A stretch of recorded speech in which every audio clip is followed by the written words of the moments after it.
Bismillahirrahmanirrahim. Assalamualaikum warahmatullahi wabarakatuh. Alhamdulillahirabbil alamin wassalatu wassalamu ala asyrafil anbiya'i wal mursalin sayyidina Muhammadin wa ala alihi washabihi ajmain. Subhanaka la ilma lana illa ma 'allamtana innaka antal alimul hakim. Rabbi shrah li sadri wa yassir li amri wahlul 'uqdatam min lisani yafqahu qawli. Amma ba'du. Ikhwani akhwati rahimakumullah, marilah kita awali kajian kitab Risalul Jami'ah ini dengan membaca niat bersama-sama. Bismillahirrahmanirrahim. Nawaitu ta'alluma wa ta'lim wa tadhakkura wa tadhkir wa naf'a wal intifa' wal ifadata wal istifada wal hatha ala tamasuki bi kitabillah wa sunnati rasulih sallallahu alaihi wasallam wa du'a ila al huda wa dalalata al khair ibtigha'a wajhillahi ta'ala wa mardatihi wa qurbihi wa thawabihi subhanahu wa ta'ala ala hadiniya wa ala kutun salihah nawaina kama nama salafuna salihun fi hadibun nasabah al-fatihah. A'udhu billahi minasyaitonir rajim. Bismillahirrahmanirrahim. Alhamdulillahi rabbil alamin arrahmanirrahim maliki yaumiddin iyyaka na'budu wa iyyaka nasta'in ihdinas siratal mustaqim siratal ladzina an'amta 'alaihim ghairil maghdubi 'alaihim waladdallin amin. Bismillahirrahmanirrahim. Qala al-mu'allif rahimahullahu ta'ala wa nafa'ana bihi wa bi ulumihi fi darina amin. Ila ankal, kita lanjutkan yang kemarin kita membahas syarat sahnya sholat. Kita lanjutkan dari syarat sahnya sholat setelah menutup aurat. Di sini disebutkan wa yajibu satrul aurati bisatirin tahirin mubahin. Kalau yang pertama kemarin bahwasanya syarat sah sholat, yang pertama mengetahui masuknya waktu sholat, satu. Yang kedua mengetahui arah kiblat, di situ arah kiblat. Yang ketiga juga menutup aurat. Nah, dalam menutup aurat di sini disebutkan bahwasanya wajibu syatrul aurati, dan wajib menutup aurat bisa tirin dengan penutup tohirin yang suci, tidak boleh najis atau mutanajis, mubahin yang diperbolehkan oleh syariat.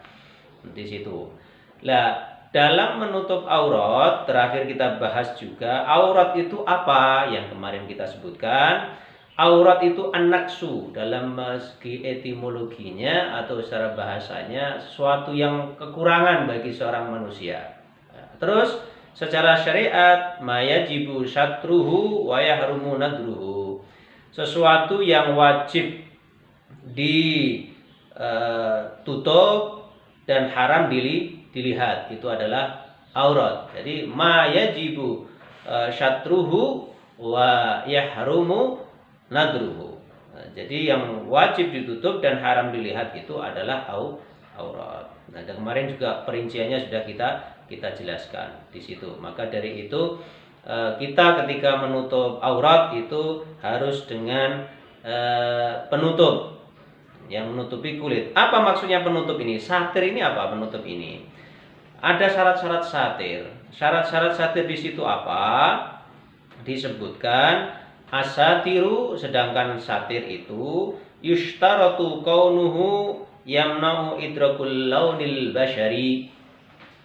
Syarat yang pertama menjadi penutup itu dalam sholat, menjadikan syarat sahnya sholat, yaitu menutupi warna kulit dari pandangan mata.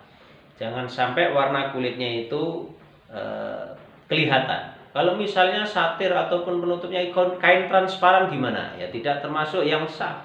Ya, tidak sah sholatnya karena kelihatan oleh mata di situ. Itu yang pertama.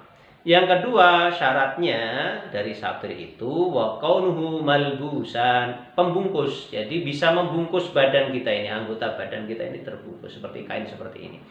Kalau yang tidak membungkus misalnya malah kita ini sobek ataupun malah kalau ketika kena angin terkibas dan tidak menutupi, itu bagaimana? Maka tidak diperbolehkan. Wa kaunuhu jirman fala takfil dulmah wal ma'il kadar. Harus ada bentuknya dan tidak cukup dengan bayangan atau air yang keruh misalnya. Kita tertutupi aib kita karena tertutup bayangan dari gedung bangunan, itu akhirnya menutupi badan kita atau menutupi kulit kita, ataupun air yang keruh seperti lumpur itu kita usap-usap. Kalau lumpur bagaimana? Kalau itu menutupi kulit kita maka boleh-boleh saja. Juga termasuk satir di situ. Itu yang kemarin kita bahas. Kita lanjutkan.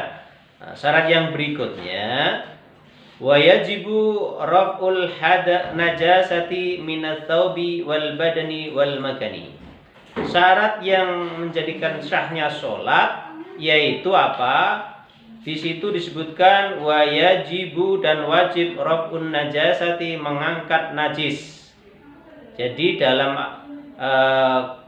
badan ataupun pakaian ataupun tempat kita itu tidak ada najisnya, yaitu bersih dari najis, baik itu pakaiannya, baik itu badannya atau tempatnya. Nah, di situ. Nah, itu salah satu yang perlu kita cermati. Karena kita tidak cermat, tempatnya najis, pakaiannya najis, ataupun badannya dalam keadaan najis, maka tidak sah sholatnya. Seperti itu. Pertanyaan kita, najis itu apa? Kan gitu. Najis itu wan najasatu lughatan, adapun najis secara bahasa apa?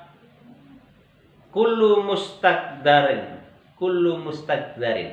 sesuatu yang menjijikkan itu adalah najis. Namun dalam bentuk syar'annya, secara syariatnya, kullu mustaqdarin yamna'u sihhatis shalah haitsu la murakhis atau la murakhas. Semua yang menjijikkan yang mencegah sahnya sholat, sampai tidak ada murakhas ataupun tidak ada toleransi yang ada. Jadi sesuatu yang menjijikkan yang mencegah sahnya sholat itu najis. Maka ada istilah najis mukhaffafah, mutawasithah, dan najis mughalladah. Nanti pembahasannya seperti itu, seperti yang telah kita tahu. Kalau kita sudah mengetahui tidak ada najis yang ada di badan kita, tidak ada najis yang ada di pakaian kita ataupun di tempat kita, maka kita akan mendapatkan kesahihan sahnya sholat. Seperti itu. Paham dong? Nah, seperti itu masalah najis. Apakah ada najis kalau misalnya orang tersebut terpaksa harus memakai pakaian najis, sudah tidak ada pakaian lain? Nah, itu kalau pakaiannya ini najis atau tempatnya najis dan tidak ada tempat yang selain itu, maka murakhas ataupun mendapatkan rukhsah. Nah, nanti lebih afdal juga diulangi sholatnya di tempat yang suci, seperti itu. Itu berkaitan dengan najasa. Lah, berkaitan dengan thawb ataupun najis yang ada di pakaian, apa yang dimaksud pakaian dalam sholat itu? Apakah cuma baju koko, gamis, ataupun mukena seperti itu? Ternyata tidak. Yang dimaksud thawb ataupun pakaian untuk sholat apa? Al-maksudu bihi kullu ma yahmiluhul musalli. Jadi semua yang dibawa ataupun yang dipakai untuk sholat bagi orang yang sholat tadi. Misalnya dalam sholat itu kalau seorang laki-laki ada yang namanya rida, sorban, ada yang namanya imamah, ada yang namanya kolansua ataupun peci. Lah, ini semuanya termasuk thawb dalam sholat. Misalnya kalau bajunya bersih, terus sorbannya atau syalnya bersih sorbannya, terus imamahnya itu najis, bagaimana hukum sholatnya? Ya tidak sah karena membawa najis. Seperti itu. Itu yang berkaitan dengan thawb ataupun hal yang kita pakai untuk sholat. Seperti itu. Itu yang pertama.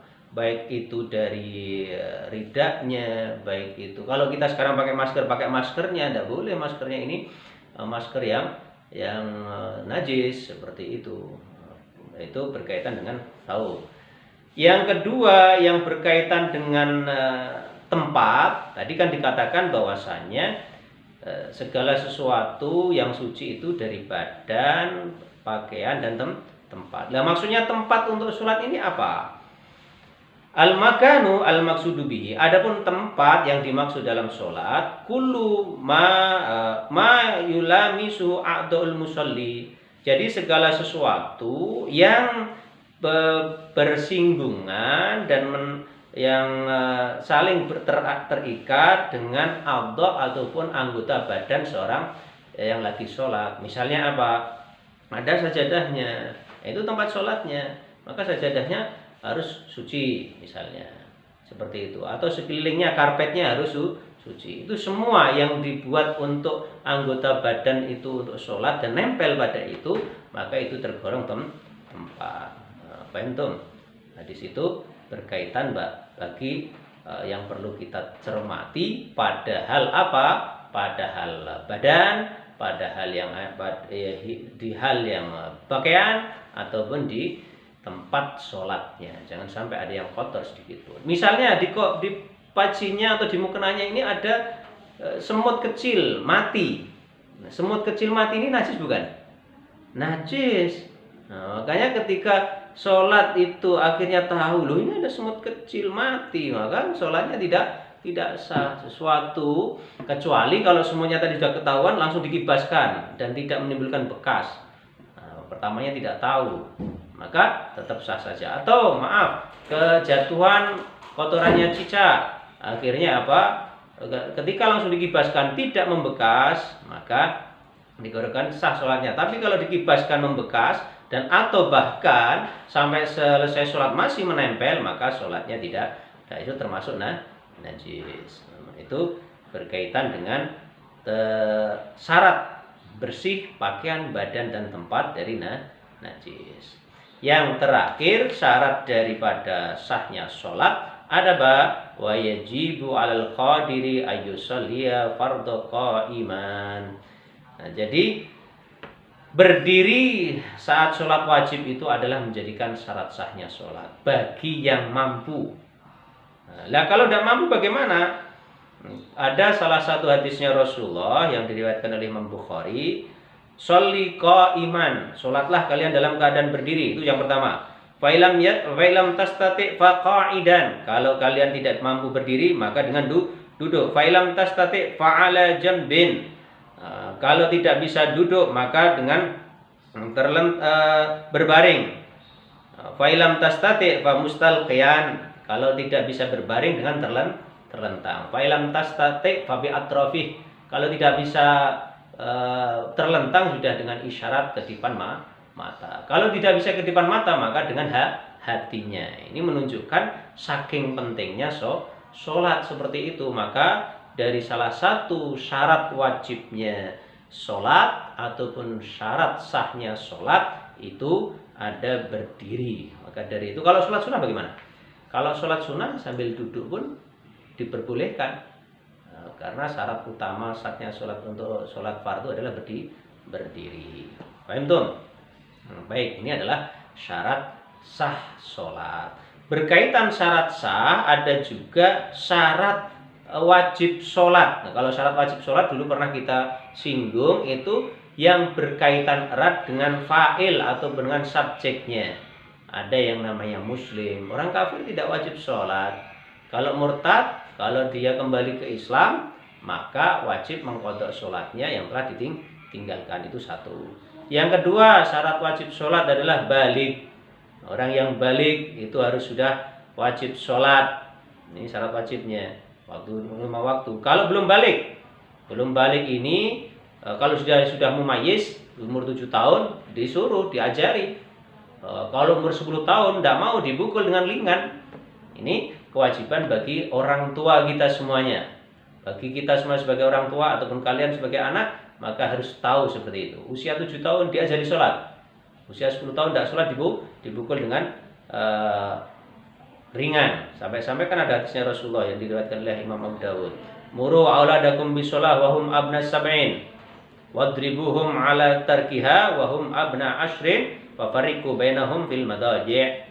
Apa? Muru auladakum bisolah, perintahkan anak-anak kalian melakukan sholat. Wahum abna sab'in, ketika mereka umur 7 tahun. Wadribuhum ala tarkiha, dan